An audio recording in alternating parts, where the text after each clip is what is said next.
जितना अच्छे तरीके से काम आना ज़रूरी है उतने ही ज़्यादा काम को सलीकामंदी से करना भी बहुत ही ज़रूरी होता है। क्योंकि अगर आपको काम आता है और आप काम कर लेते हैं लेकिन उस काम में तरीका सलीका नहीं है तो फिर उसका कोई फ़ायदा नज़र नहीं आ रहा होता। अस्सलाम वालेकुम and hello everyone, I hope कि आप सब लोग ठीक ठाक होंगे, खैरियत से होंगे।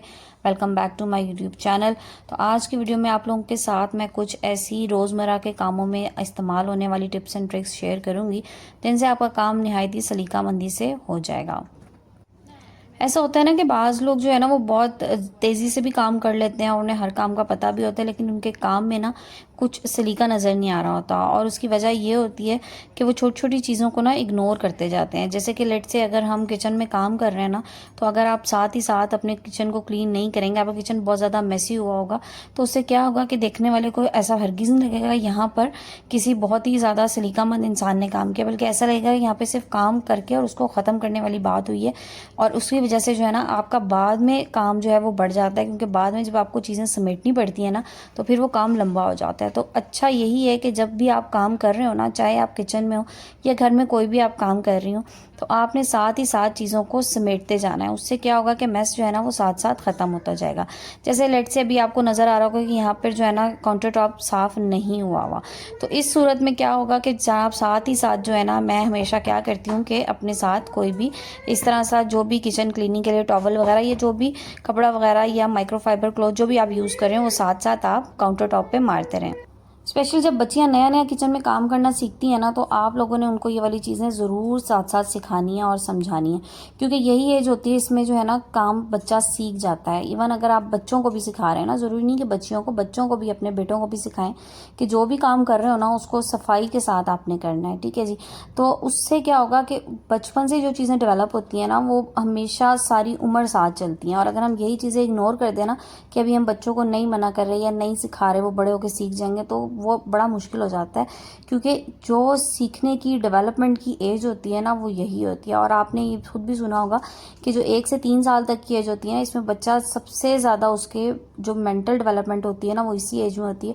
तो जो चीज़ें आप उसके ब्रेन में, माइंड में इस टाइम पे डाल देंगे ना, वही चीज़ें सारी उम्र उसके दिमाग में रहेंगी। एक पोस्ट ना पिछले दिनों बहुत ही ज़्यादा गर्दिश कर रही थी सोशल मीडिया पे कि जी मैं रोटी गोल बनाना क्यों सिखाऊं बेटी को, वो गोल बनाना, रोटी तो आ ही जाएगी। तो रोटी को गोल बनाना इशू नहीं होता।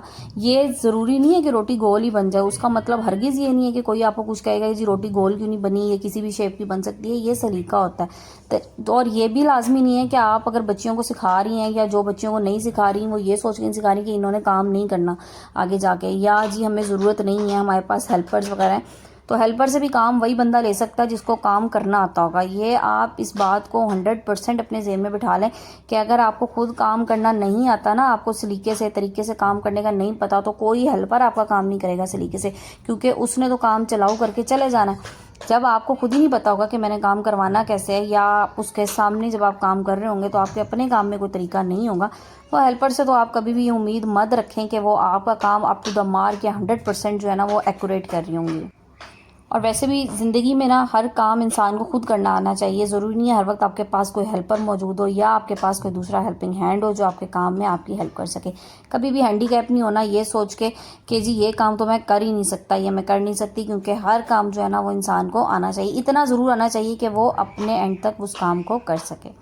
कुछ ऐसी छोटी छोटी चीज़ें होती है ना जिनका अगर हम ख्याल रखते जाए ना तो काम जो है ना वो हमारे बढ़ेंगे नहीं। जैसे कि अगर आपको लगे ना रास्ते में चलते चलते घर में ही कि कोई चीज़ ज़मीन पे पड़ी हुई है, क्या होता है कि लोग क्या करते हैं कि जी अब हमने तो एक दफ़ा सफाई हो गई, अब चाहे नीचे रैपर पड़े हुए हैं, कागज़ पड़े हुए हैं, तो हमने नहीं उठाने, ये अगली सफाई पे ही उठेंगे। तो अगर आपके पास, आपको नज़र आ जाए ना कि चलते चलते कोई चीज़ नीचे पड़ी हुई है आपकी नज़रों में, तो आप उसको उठा के उसकी जगह पे रख दें। कोई चीज़ डस्टबिन में फेंकने वाली उसको फेंक दें। बच्चों को तो एजुकेट करना बहुत ज़रूरी है कि कोई भी चीज़ आपने ज़मीन पे नहीं फेंकनी, चाहे आपके घर में 24 आवर्स हेल्पर हो और हर वक्त सफाइयाँ होती हों, लेकिन ये तो कभी भी नहीं साफ़ हो सकता ना घर के, अगर आप चीज़ें खुद ही फेंकते रहेंगे या उनको उनकी जगह पे ऑर्गेनाइज नहीं करेंगे।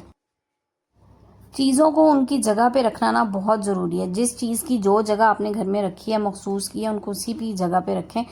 हमने अपने बड़ों से हमेशा सुना है कि चीज़ें हमेशा ऐसे रखनी चाहिए कि अगर अंधेरे में भी आप उसको तलाश करने की, ढूंढने की कोशिश करें ना, तो आपको पता हो कि इस चीज़ की जगह ये है, आप उसको अंधेरे में भी जाके निकाल सकें। बजाय इसके कि आप चीज़ें इधर उधर रख दें उनकी जगह पे ना, उसके बाद आप इनको पूरे घर में ढूंढते फिरें और सबके लिए वो प्रॉब्लम हो, आपके लिए तो हो बाकी घर वालों के लिए भी मसला बन जाता है। और वक्त पे चीज़ ना मिलना ना एक बहुत ही बड़ी, मुझे तो लगता है कि ज़हनी अजियत हो जाती है कि जिस वक्त आपने काम कुछ और करना होता है और आपका टाइम चीज़ें तलाश करने में लग जाए।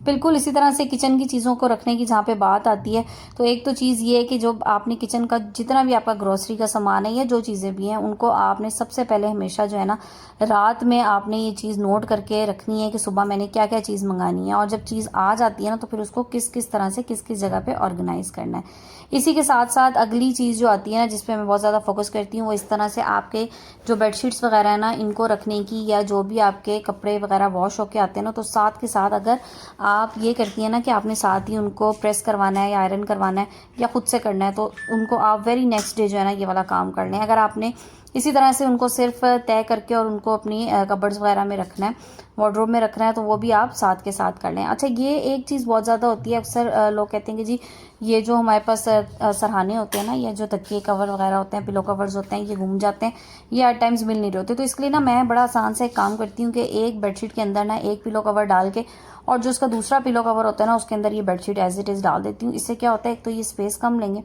उसके साथ ही साथ ना ये आप बड़ी आसानी से इनको ऑर्गेनाइज कर सकते हैं, और ये घूमने का तो चांस ही नहीं आता। बिल्कुल ना इजीली आप इसको इस तरह से देखें, कितनी अच्छी सी इस तरह से तय होगी, और बस आप इसको अपनी अलमारियों में रख दें। और इनको आपने जिस दिन भी चेंज करना हो ना, एक दिन मखसूस कर लें। वो दिन जो है ना, उसमें आपने क्या करना है, आपके घर में जितने बेड वगैरह है ना, तो उसमें आपने चेंज करनी है सारी बेडशीट्स वगैरह। तो अगर आप वीक में 2 बार कर रही हैं, तो आप 2 दिन रख लें, जैसे कि लेट से एक संडे रख लें और एक आप वेंसडे रख लें, तो वीक में 2 दिन आपकी बेडशीट बड़े आराम से चेंज हो जाएगी। और एक चीज़ और है जो मैं बहुत ही ज़्यादा इस पर फोकस कर रही होती हूँ, और मैं अक्सर बच्चों को भी समझा रही होती हूँ कि जब आप सुबह सो के उठे ना, तो साथ ही अपना बेड बना लें, ठीक है। चाहे बाद में हेल्पर ने उसको ठीक करना हो जो भी, लेकिन ये चीज़ बच्चों में अगर आप डेवलप कर देंगे ना, तो आपका बेडरूम जो है ना वो हमेशा नीट क्लीन रहेगा। ऐसा नहीं होगा हर वक्त वो जो है ना वो मेसी रहे, या चीज़ें उस पर बिखरी हुई हों, या जनाब बेडशीट्स वगैरह ख़राब हो रही हूँ। क्योंकि जब बेडशीट आपकी जो है ना वो अगर ख़राब रहेगी ना, और वो फ्रेश नहीं लगेगी, तो उससे आपके पूरे कमरे की ना लुक हमेशा ही ख़राब लगेगी, और वो हमेशा ऐसा लगेगा कि अभी इसको सफाई की ज़रूरत है।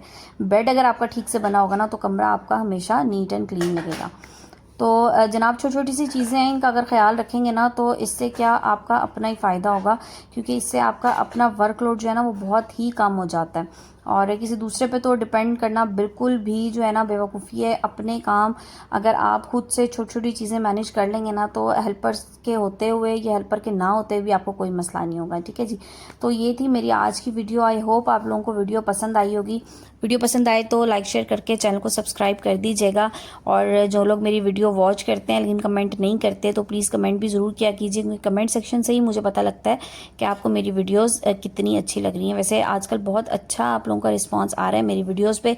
इसी तरह का रिस्पांस देते रहिएगा, और मुझे दुआ में याद रखिएगा। आज की वीडियो इतनी थी। नेक्स्ट वीडियो के लिए अल्लाह हाफिज़।